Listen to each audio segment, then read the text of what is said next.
Graça e paz aos seminaristas. Vamos para mais um vídeo aula do nosso Seminário Teológico do IBBC, trabalhando com essa turma quarta apostila. A matéria é Administração Eclesiástica. Nós paramos o último na página 79, retomamos na página 80. O tema é a Igreja como uma empresa, pessoa jurídica.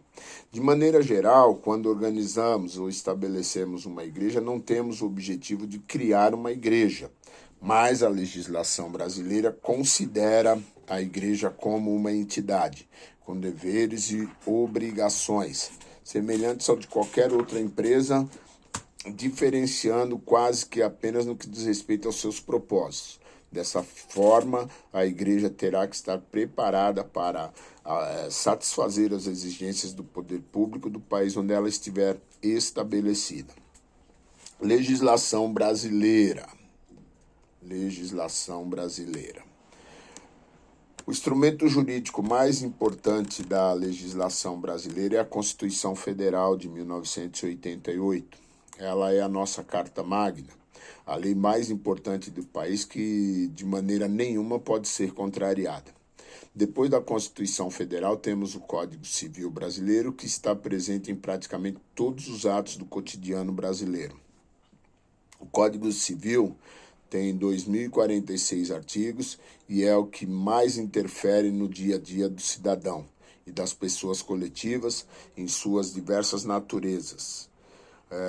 Todo esse procedimento, o Código Civil, praticamente todos os setores da vida humana, o direito da família, sucessões, toda essa questão legislativa, a igreja ela precisa se adequar. Nós temos aqui nesses próximos tópicos todo um arcabouço de exigências que devem ser observadas para a instituição de uma igreja.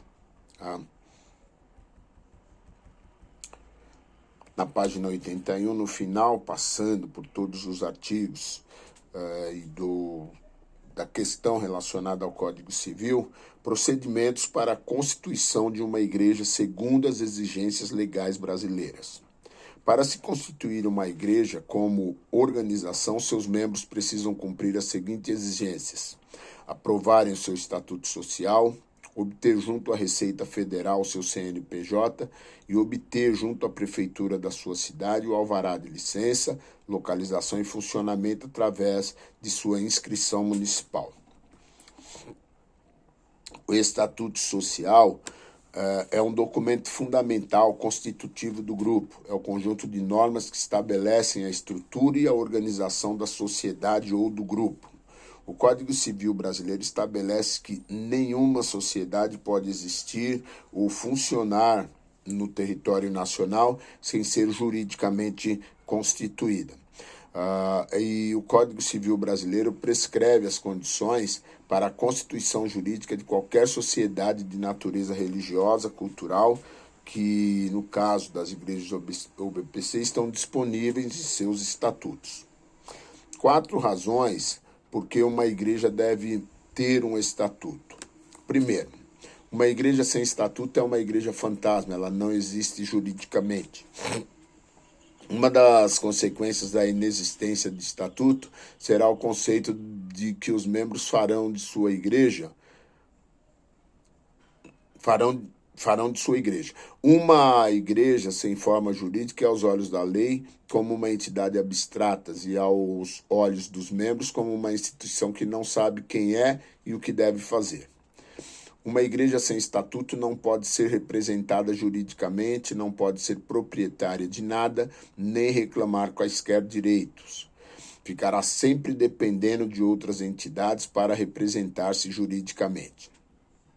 Apresentamos aqui, talvez, a mais forte razão para que a igreja tenha seu estatuto registrado.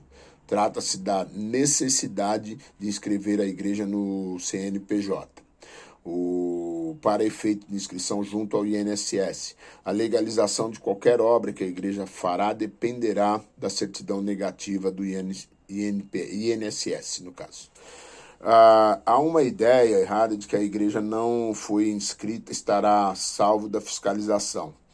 A falta de inscrição não isenta a igreja das obrigações sociais, Muito pelo contrário, torna uma instituição ilegal e marginalizada.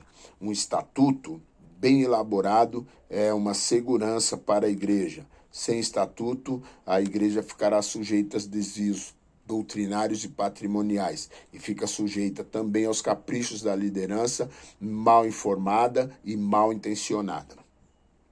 Algumas das exigências que devem conter nos estatutos: nome, sede e fórum, finalidades, duração, membros, diretoria, assembleias gerais, quórum, eleições, reformas estatutárias, patrimônio, disposições gerais. O estatuto é um documento de natureza estática. Ele não se detém em estudos minuciosos, pois as normas de trabalho do grupo devem estar estabelecidas no regimento interno.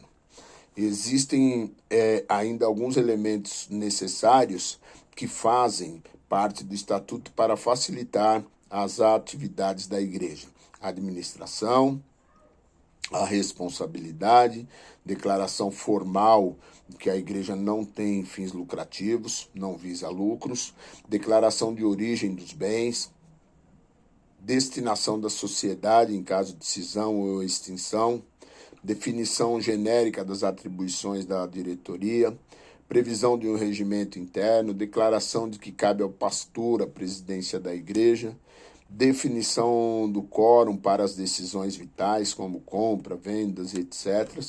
O que não constar no estatuto deve fazer parte de um regimento interno que não precisará ser registrado, mas somente terá valor jurídico se for previsto no estatuto e nunca deve contrariar o estatuto social. A reforma dos estatutos. Mencionamos alguns motivos pelos quais a igreja pode reformar os seus estatutos. O primeiro, a mudança de nome. Segundo, a mudança de metodologia. E terceiro, as imposições legais. Inscrição no CNPJ. As entidades religiosas que têm personalidade jurídica são obrigadas por lei a se inscreverem no CNPJ. Essa é uma exigência legal e ela deve ser cumprida por toda a igreja séria. Nós estamos na página 82. As entidades religiosas que têm se inscreverem no CNPJ, a igreja não inscrita no CNPJ estará impedida legalmente de registrar funcionários, fazer transações comerciais, participar de eventos públicos promovidos pelo poder público ou privado. Inscrição municipal. As entidades religiosas que têm personalidade jurídica são obrigadas por lei a se inscreverem junto ao município em que estão estabelecidas, buscando então essa inscrição municipal. As obrigações da igreja junto à prefeitura: contribuições anuais para prefeituras denominadas de taxa de licença de funcionamento, taxa de fiscalização de anúncio, IPTU, Imposto de Propriedade. Como a Constituição Federal do Brasil garante à igreja a imunidade em relação a qualquer imposto, é possível não pagar o IPTU e, eventualmente, as demais taxas, solicitando a imunidade à prefeitura. Nota relativa ao alvará do Corpo de Bombeiro. Para obter o alvará do Corpo de Bombeiro, serão necessários os seguintes documentos: elaboração do projeto de combate a incêndio, escadas que devem conter no mínimo 1,5 m de largura, corrimão para as escadas, sinalização para as escadas, rampa de acesso para deficiente, iluminação de emergência para templos acima de 750 metros quadrados, alarme de incêndio, sistema de hidrantes, espaço de 1 metro quadrado por pessoa. Planta baixa, instalações após aprovação do projeto e prazo de 45 a 70 dias para obtenção desse documento. A igreja local, diretoria e departamentos. Cada igreja funciona com um determinado número de diretorias, podendo serem diferentes de igreja para igreja, e essas diretorias são estabelecidas no Estatuto Social. Já os departamentos podem ser estabelecidos através do Estatuto Social ou do regimento interno, ou ainda, se não forem previstos nesses instrumentos, podem ser estabelecidos pelo pastor ou diretoria da igreja e serem facilmente modificados quando se muda a direção da igreja. Normalmente, uma igreja tem no mínimo 3 diretorias, que são presidência, secretaria e tesouraria, mas podem ter outras diretorias desde que previsto no Estatuto Social. Os responsáveis por cada uma dessas diretorias são chamados de diretores e podem ser 1, 2 ou 3. Diretores para cada uma, por exemplo, presidência, presidente, primeiro vice-presidente, segundo vice-presidente, secretaria, primeiro, segundo secretário, tesouraria, primeiro e segundo tesoureiro.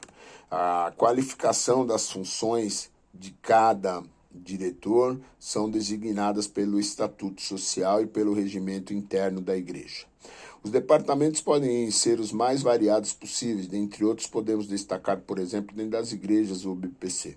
Departamento de jovens, departamento de senhoras, enfim, todos os departamentos da nossa igreja. Partimos para a página 87, organograma e níveis hierárquicos. Modelos de organogramas eclesiásticos e empresarial. O organograma é uma importante ferramenta para se organizar uma empresa, entidade ou igreja. É através do organograma que podemos visualizar a estrutura organizacional de uma empresa ou de uma igreja. De uma empresa ou de uma igreja. No organograma, definimos com precisão quais são as responsabilidades, os níveis de autoridade e etc. O organograma é muito necessário para a estrutura da igreja. Página 89, os diversos sistemas de governo nas igrejas. Uma igreja cristã é uma sociedade de vida coletiva, organizada de conformidade com algum plano definido, adaptado a algum propósito definido que ela se propõe a realizar.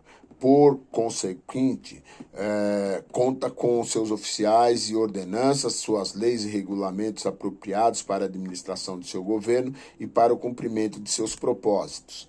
Existem basicamente 5 formas especiais de governo eclesiástico, que são o sistema monárquico, o sistema episcopal ou prelática, o sistema pentecostal ou neopentecostal, o sistema presbiterial e o sistema congregacional. No sistema monárquico, é aquele que através do qual o governo está nas mãos de uma só pessoa, sendo tal pessoa o cabeça da organização a nível mundial. O sistema episcopal, ou prelatícia, é aquele que crê no governo dos prelados ou bispos, que são sucessores dos apóstolos. O seu governo descansa na mão dos prelados ou bispos diocesanos e no clero mais alto. O sistema pentecostal ou neopentecostal é o sistema onde o fundador da igreja ou o presidente exerce a função de bispo ou até de arcebispo, mesmo que em tais denominações não exista essa nomenclatura em seu clero. Nesses sistemas, maiores decisões são tomadas pelo líder maior, que deve ter um grupo seleto de pastores que podem ou não participar de tais decisões.